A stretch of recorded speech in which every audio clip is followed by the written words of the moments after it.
Hi, everyone. My name is Daniel Baruda. I'm part of the election committee for Dignity USA. And on behalf of Louis Lensmeyer and Mary Burns, who I see is on, hey, Mary, I just want to thank you all. First of all, the candidates for stepping up. And secondly, for you all to take the time out of this beautiful Saturday afternoon to be with us, to hear from them. As you all know, the board of directors is a really important support for Mary Ann and the staff at Dignity USA. But I'm going to turn it over now to Melly, our wonderful president, for an official welcome. Melly, the floor is yours. Hi, all. My name is Belly Barber. My pronouns are she, her, and I'm zooming in from Indianapolis. I'm a member of Dignity Indy. And as Daniel said, I have the great honor of serving as president of Dignity USA. I truly just echo what Daniel has said. So grateful to our three candidates for stepping forward. And so thankful for all of you for taking time out of this Saturday afternoon to spend with us. As Daniel said, being a member of the board is such an important responsibility and an important part of what makes Dignity USA work. And I, for one, am really excited to hear from all three candidates, learn a little bit more about them, and hear some of what their vision for dignity is. So thank you again for being with us today. And again, I just look forward to hearing from Lise, Jim, and Brian this afternoon. Thank you. Thank you, Melly. Okay, I only have one housekeeping item. We're going to ask you to put any kind of questions you have in the chat so that we don't interrupt our speakers. Once all three of them have finished their presentations, we will address the questions in the chat, and then we will open up, if we still have time and still have questions, we'll open up the mic for live questions. Also, before I get to our first speaker, I just want to talk a little bit about the election. The ballots went out thanks to the wonderful work Darby has done at the office. She's amazing. She always has these ballots out on time, every time. We really appreciate her. The electronic ballots went out. The paper ballots went out. Paper ballots have to be postmarked by June 15th. So that's really important. But the election actually officially ends June 30th. Then what we do is the election committee counts the ballots, sends it to the board secretary July 1st, hopefully, or July 2nd. And then when the board meets in July, they certify the election. So that's the basic thing. Now, this year we have three candidates for 4 spots. So if we do have any write-in candidates, 2 things will happen. First, we will vet the candidate with the most write-in votes to make sure that they're qualified to be candidates. And then the board will offer the position to that person should they be qualified. If there are no write-in candidates, or they're not vetted or they're not appropriate, then the board will have the option to appoint a person to fill that position. Okay, so each candidate is going to have 10 minutes, up to 10 minutes. I already told them they don't have to speak for 10 minutes, but we definitely want to give them a chance. I hope you had a chance to read their bios in the ballot. And we're going to do a USA tour here. We're going to start with the West Coast and go all the way to the East Coast. So our first speaker will be Jim Cummings from the wonderful state, happens to be mine, of California. Jim, the floor is yours. Thank you, Daniel, and good afternoon and hello to everyone. I know it's afternoon for most of you, but here on the West Coast, we're just getting through our morning, and I am excited to actually provide some West Coast representation to the board. I think we've kind of been missing in action, although I know Tim Roberts has given volunteer support to the board, and there has been, I believe, some Seattle activity, representation, and help. And so, pre-pandemic, we always kind of thought, oh, to serve on the board kind of takes a certain amount of, I don't know, independent financial support to be able to travel. Maybe when we retired. Well, I'm not retired. I'm close to that age, but post-pandemic and this whole Zoom capability has opened up a whole lot of opportunity.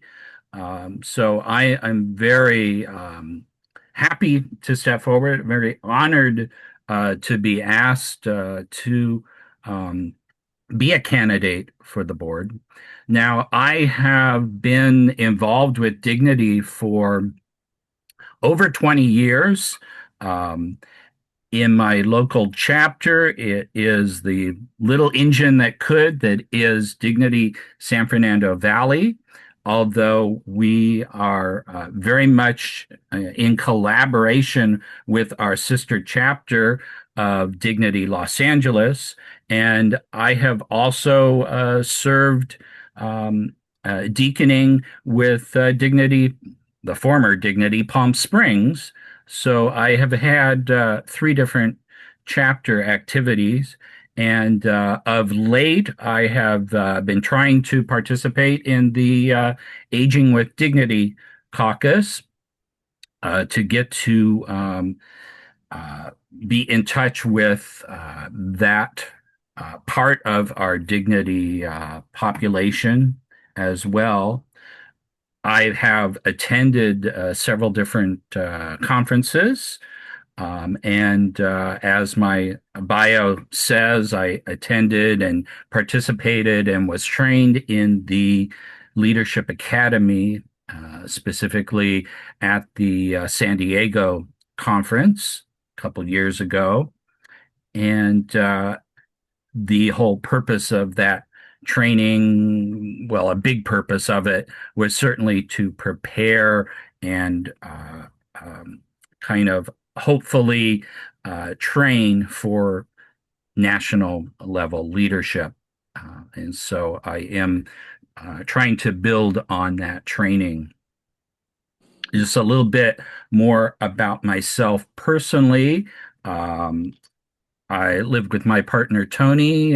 We're in Glendale, California, which uh, is kind of physically situated right between where San Fernando Valley chapter meets and the LA chapter meets, kind of equidistant to both chapters physically.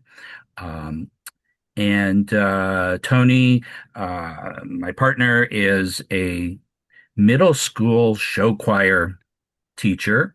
In fact, he is off today hosting a show choir competition. It's the end of the year, wrapping up for him. He's all done with competitions. It's kind of more a few special performances. We were just at California Adventure last Tuesday. Thursday, he went to Knott's Berry Farm with one of his other choirs. It's wrapping up for him, but I actually bring him along, drag him along to conferences, and Tony plays occasional piano for us in our chapter liturgy. So he is member adjacent in his activities, and of course is known by both LA and San Fernando Valley chapters. In serving on the board, am kind of especially aware of the need to monitor our finances, be wary of our finances. It always seems to have be an issue, over the past decades, to make sure we stay viable. Um, I have a concern for just our continuing presence as a national organization in the midst of our aging community. Very excited that our young adult caucus has been very strong and active. But as I see reflected in our own local chapters, we don't have a lot of young people being drawn to either chapter in LA or San Fernando Valley. Still kind of scratch our heads and wonder what can we do about it? How can we further promote and, I don't know, market ourselves, target make our organization known um, through all its various incarnations, both online and in physical localities. Um, and that's kind of what I hope to bring to the board. My background is one of church ministry. I do function as a deacon for LA and for San Fernando Valley. And my emphasis is always on, you know, growth through faith enrichment and um, enriching our liturgies. I serve in the music ministry, coordinate the liturgy for San Fernando Valley, very active, have been locally.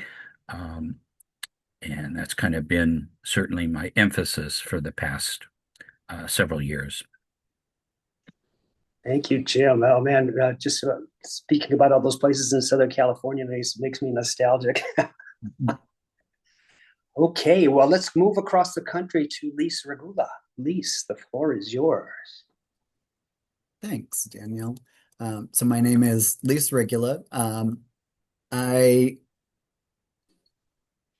am sometimes a little bit confused in this space, so forgive me. I am Jewish, and while I absolutely love the fact that Dignity is so open to participation from all members of society, that you guys were willing to step out and invite someone like me to this board. It always throws me for a little bit of a loop.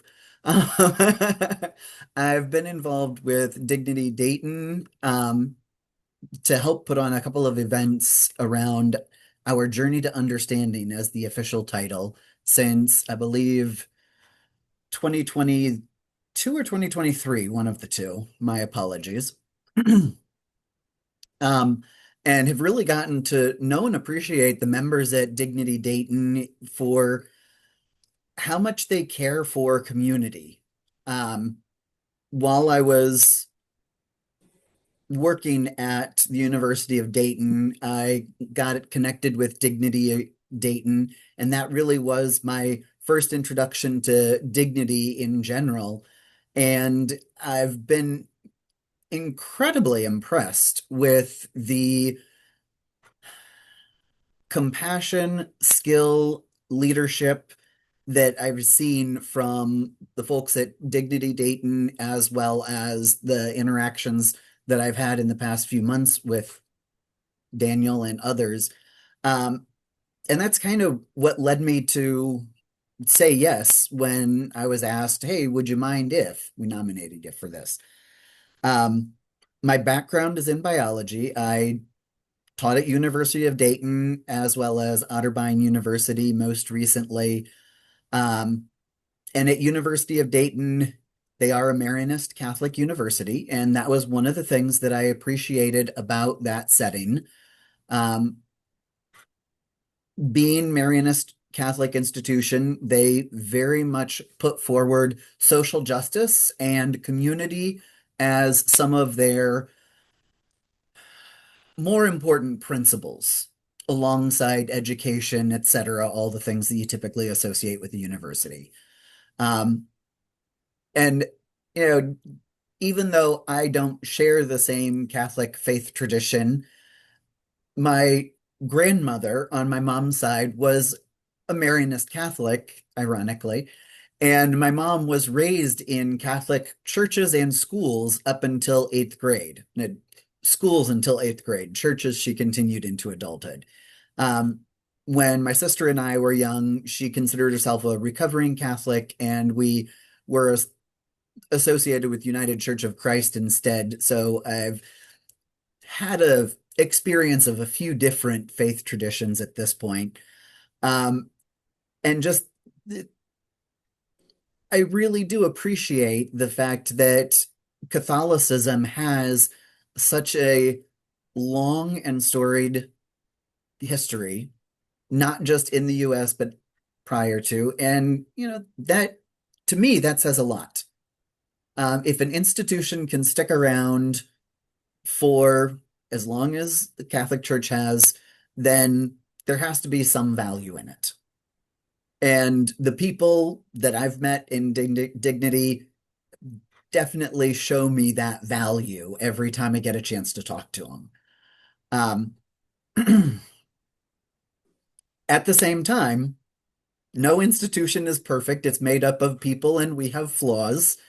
And the work that Dignity has been willing to put in to help push the Catholic Church to be better, to me, that's the thing that really shows love and care for a community. When you are willing to stay in a space and stay in relationship and say, these are the things that I want to see you do better at.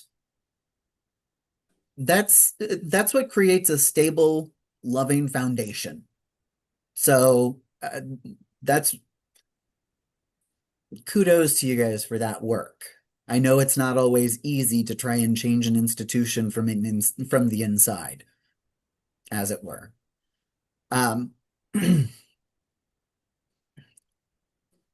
Within nonprofit spheres, I am familiar with board governance and all that comes along with being a part of a board, as well as the fiscal challenges of the moment. I currently co-chair Ohio Equal Rights and trying to put forward a ballot initiative that is statewide and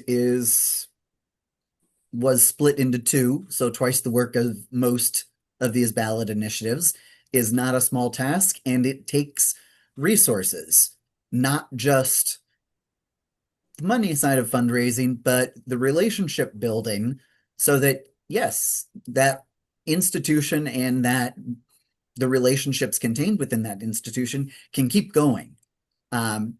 So a little bit of experience there, and hopeful to be able to do what I can to help Dignity navigate really interesting times to the best of our ability, and keep doing the good work that I've seen from them. Thanks. Oh, thank you, Lisa. That's wonderful. Okay, and now we'll zoom to the East Coast, or the Commonwealth of Virginia, I should say, with Brian. And Brian, I noticed in your picture there that your wall looks like my wall in fact, that orange wall with that picture. I thought I was looking at my living room for a second.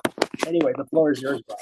Oh, thank you. I'm a big Keith Haring fan, and I love orange. It's my favorite color, so I put the two together. Well, thank you, everyone. I'm Brian Rink. My pronouns are he, him.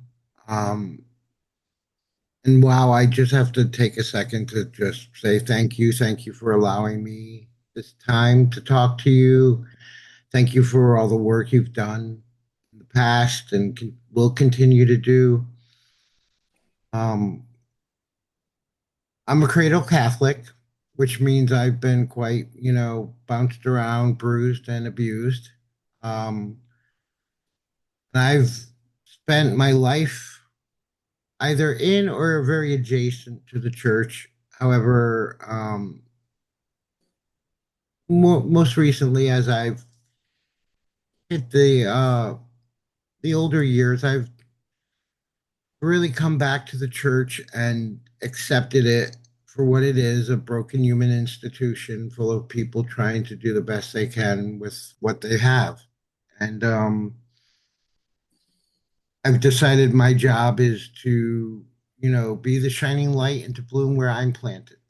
And one of the ways I would like to do that is to help guide the Board of Dignity into the future. There's a lot of areas that are of concern to me within the LGBT plus community. One of them is, the graying population that we have. And thereof, and I am of a different generation now, where oftentimes they needed to leave their families behind in order to live their authentic selves. and they need help when they age. I'd love for us to figure out how we can help them. Of course, I will take seriously the fiscal and fiduciary responsibilities of the church or of the organization. Um, but mostly, what you get from me is a very humbled and broken person who lives for Jesus every day, who wants to walk in in that path, um, and be a light to whoever I can be. And as a gay man who took a long time to be able to come out, I'm very grateful that this organization does exist and it's there for people, out and in the closet. I think it's a good representation to the LGBT plus community of what the Catholic Church aspires to be, at least. My husband Ben works for an international union, like the previous comments by Jim. He kind of will be getting a twofer. He tends to do all my business side of the work. He works for the United Food and Commercial Workers International Union in the Civil Rights Division down here in DC. So he has a lot of connections as well to hopefully boost fundraising. Um, and then for me in particular, I was formed through the generosity and love of the Jesuits and the Franciscans, and that's sort of the sentiment that I bring to the work I do. Um, Sort of thinking with the head and loving with the heart, blending the two traditions. Let's see. My life has really been a life of service. I started off at 13 as a first responder, 16 as an emergency medical technician, 18 as a paramedic, firefighter, and volunteered for many, many years doing that. I've worked almost exclusively in nonprofits, except for now owning my own practice, which is a very much business, to my stress. But yeah, that's kind of who I am, and what you get. I'm totally open for any questions.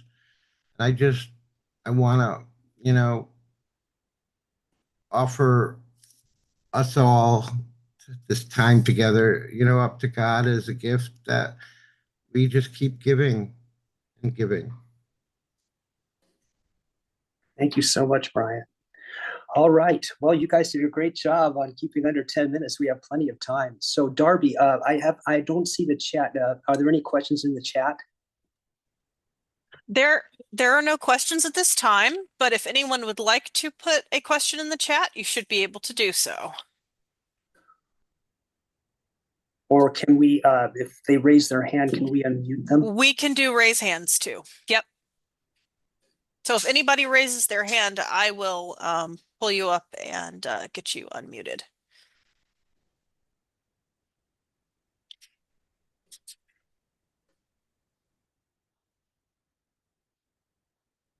Well, actually, I have a question. Lise, I know in your, when we spoke, I was so impressed with your desire to help families, and especially trans families. I don't know if you would like to speak about that or. Sure. So, part of my, I feel the need to preface this. I am not somebody who really enjoys kids. I have my 20-year-old daughter. I absolutely love her. No question about that. But, kids are a bit loud and sometimes smelly and rambunctious. However, I know how much my daughter has taught me and how much having her in my life and getting a chance to be her dad has really helped to shape me nearly as much as my own dad shaped my life. So I I understand the appeal of kids in theory. And prior to my transition, I was actually a surrogate twice, an egg donor 3 times. So I am familiar with family building and the barriers to it. I intentionally was a surrogate for same-sex male couples and not straight couples going through their infertility journey. And part of that desire, part of that reasoning was because I do understand those barriers. There is still a lot of bias within the foster and adoption care system. There is, on the medical side of things, there is still a lot of misconception, misunderstanding, and in some cases, medical trauma. Family building should not be something that has those added systemic barriers. Two people who love each other and want to help to raise the next generation should be able to do that. And my work with Men Having Babies was really a great opportunity to help expand that further because we did help pass inclusive IVF mandates in New Jersey, still working in Minnesota, DC, and helped a number of employees advocate for their employers to add inclusive IVF benefits for family building in the LGBTQ community. And as a trans person and as the dad of a trans kiddo, I know our trans community, there's a lot of struggle right now, not just because of legislation, but because of the care that we have for our kids.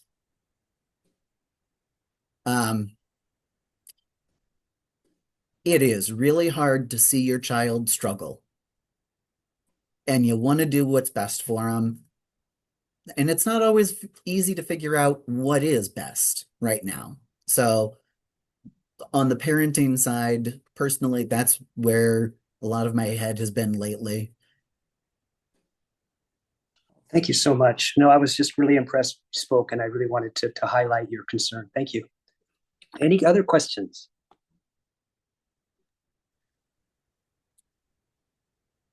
I have a general one if we don't have anybody interested in putting one in the chat. I don't know if this is allowed, but what do you see as the biggest opportunity for Dignity USA over the next couple of years? And I think that would be a good general question for anybody that might get somebody's, question asking flowing here. So I'll put it in the chat too if they need to read it.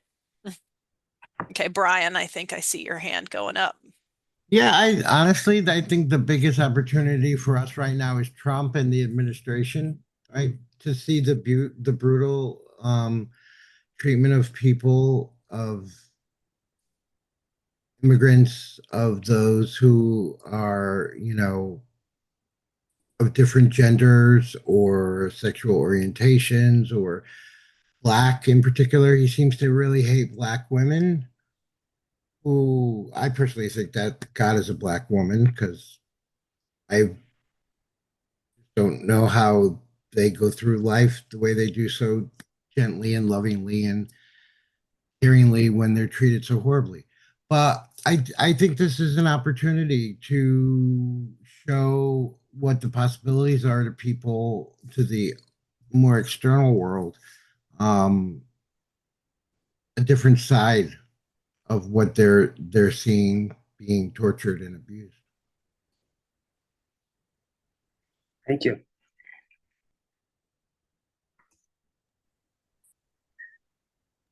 Would Jim or Lisa? Jim. Certainly. I mean, we have opportunity kind of on two different fronts here. One is addressing all the abuse and corruption of our current administration and lack of care being shown towards both individuals and the common good. But we also, on the other front is looking at the developing papacy of Leo and following the developments there and hopefully building on those, let's call them bridges that were put in place under Francis, and hoping that, Leo's papacy for the Catholic Church will bring about changes, positive changes, at least from our perspective. And also, Dignity's presence. Yes, we're a national organization, but the presence on the international scene with other like-minded LGBTIQ organizations from around the world, I think that's very important to continue those relationships and continue to support what is, truly universal and Catholic planet-wide movement and mentality. Yeah, thank you, Jim. And I can't say enough how, the countless hours Marianne and Sam have spent in Rome over the last 2 years at the Synod, the whole board supporting them. It's just been amazing. And we just really need to keep that energy from Pope Francis and now Pope Leo going. Lise, would you like to respond to Darby's question? Yeah. I really appreciate that we're just kind of skipping over Ratzinger. And I agree that, yes, this is a opportunity, this is a point in time where we have the opportunity of more people recognizing the problems that have been present for the length of our nation. And I think that I don't want to say awakening because that sounds more drastic, more as if it's bigger. I don't know that we've reached quite that point, but we are definitely seem to be on that path. But the increased awareness of how our society treats others and how that power at the very top crushes people at the bottom of the social hierarchy. I think that awareness is really showing more people getting engaged and involved and wanting to do something. And when there's that much pent up frustration, sometimes anger, sometimes excitement about things are changing, we have to do something, then there's a lot of space where organizations and individuals can simply react, and sometimes that is important. And also, as a longer term solution, respond to that moment and take that thoughtful approach. And I think that that response is best formed in community. I have a lot of first thoughts that are wrong. So when I can find people with similar values to kind of say, maybe not that, but this, and have that conversation with people, then I think we end up at a better solution overall. And places like Dignity do that. And I will say that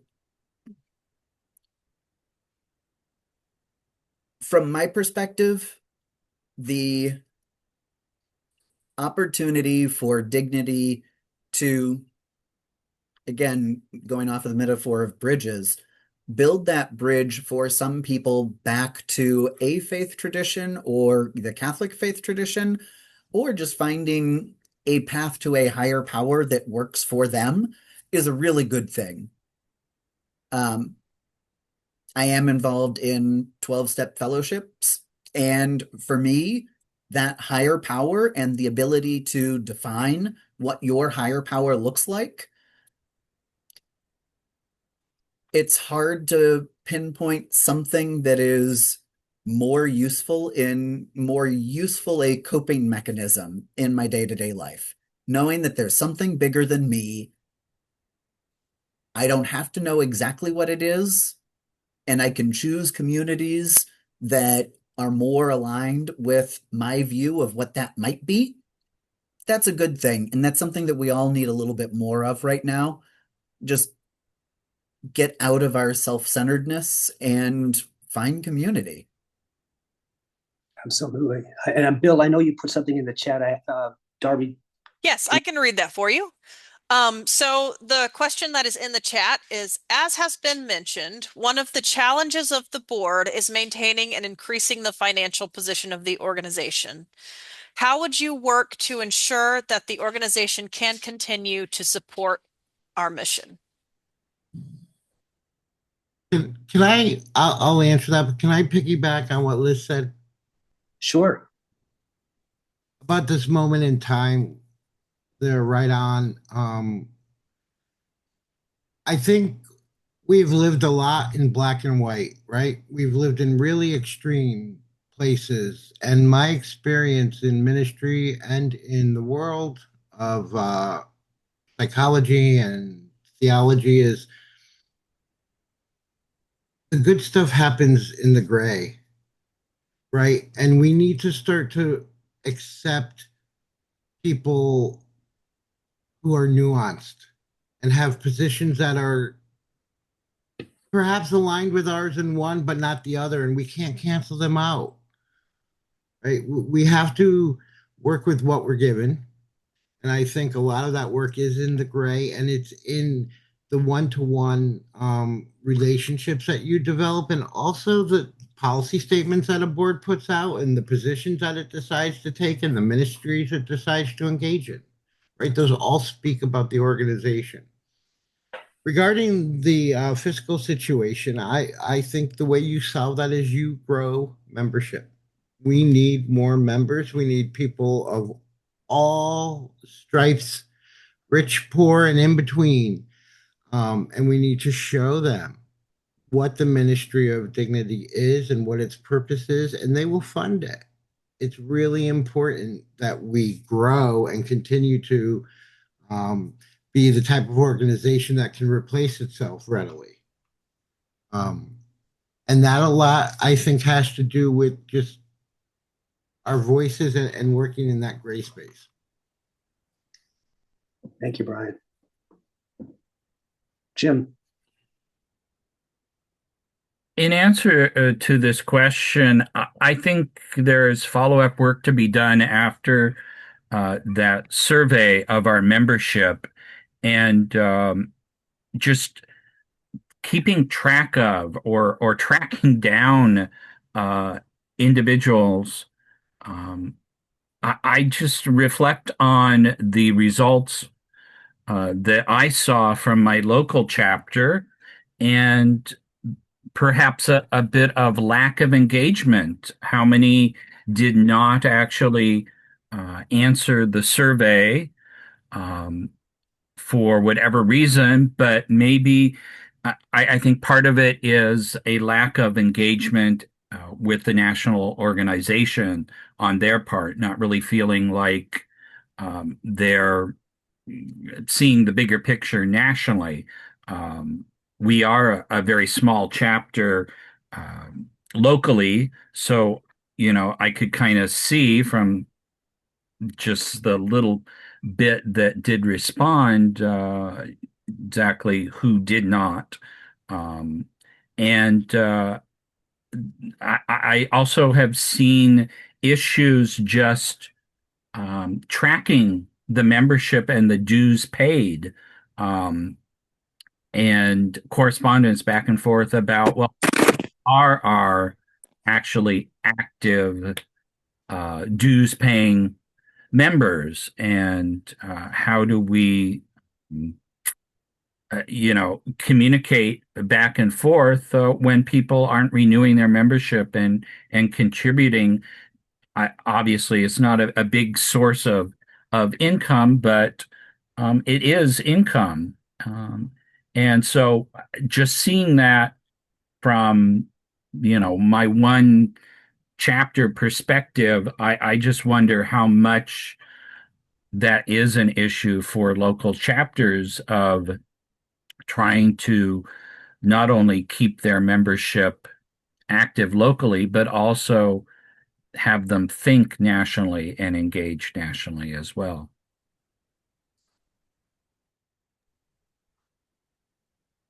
Please. Membership, yes, I think it is incredibly important, not only for finances of an organization to have a strong member base, but also on the advocacy side and be able to say, when we are speaking as Dignity, we are speaking with the voice of however many members are associated at that point in time. That's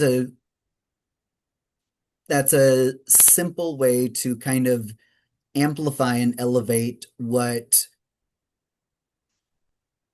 policies, practices, or changes Dignity is asking for at that moment, and say it's not just us. We're doing this on behalf of these other people. And to the really kind of boring side of finances and fundraising, I love a good campaign finance report. Being able to see where the money of our allies are coming from and where the money of our allies is going to is a really powerful tool. And being able to even if you can't have a one-on-one conversation with someone and say, hey, what do you think about? There are some inferences, budgets are a statement of our priorities, and a donation is another way that as individuals, we show our priorities, and being able to say, hey, I see that you gave to this person who agrees with us on these many things. Would you be willing to support our work? Would you like to hear more about our work? What is it that drove you to support this person? Is there something interesting that they're doing that we should know about from your perspective? That's a good tool. And it's data. I like data. You got me. I'd give you money. Any more? So true, though. What Liz is saying is spot on, because budgets are moral documents, right? They're the position, moral statements, and the way we spend money matters, but we also need to have a story to tell, right? What is your elevator pitch for Dignity? What is it that drew you in? How has it saved your life? How has it kept you in the fold? What has it done for you? We should all be able to be and willing to tell that on a drop of a dime. It should just kind of come naturally. Oh, it does so much. This is what it does. We need to grow that. Absolutely. Wow. Okay. Any other final questions? Got a few minutes left. Oh, I also want to mention too, when we talked about our international work, I want to just really shout out to Melly and what she's been able to do with the Young Adult Caucus. They've gone overseas several times representing Dignity at the World Youth Day, the Papal World Youth Day. I mean, these young people put themselves on the line, and it wasn't all of fun and roses. I know in Europe they had some confrontations, but they really represented us well. So we've got the older folks and the younger folks and everybody in between. But I just really want to thank you all for being here today. Darby, any other questions in the chat? There are no other questions in the chat. I guess we can do a final call if anyone wants to put another question in right now. Ask what people's favorite color is, that sort of thing. While we're waiting, I'm going to go over just to if somebody joined late. So the ballots went out, both electronic and paper. paper needs to be postmarked by June 15th. The balloting will end June 30th, sorry. And then we'll get those results to Sam and the board like 1 or 2 days later. And then the board will certify the election. Again, we have 3 candidates for 4 open positions. So if you know anybody in your communities, or even if they're not in a chapter and they're a Dignity member, please write in their name. If they're vetted properly and they're qualified, we will offer them the chance to be on the board. And if not, the board has the option of appointing someone in the future to fill that final spot.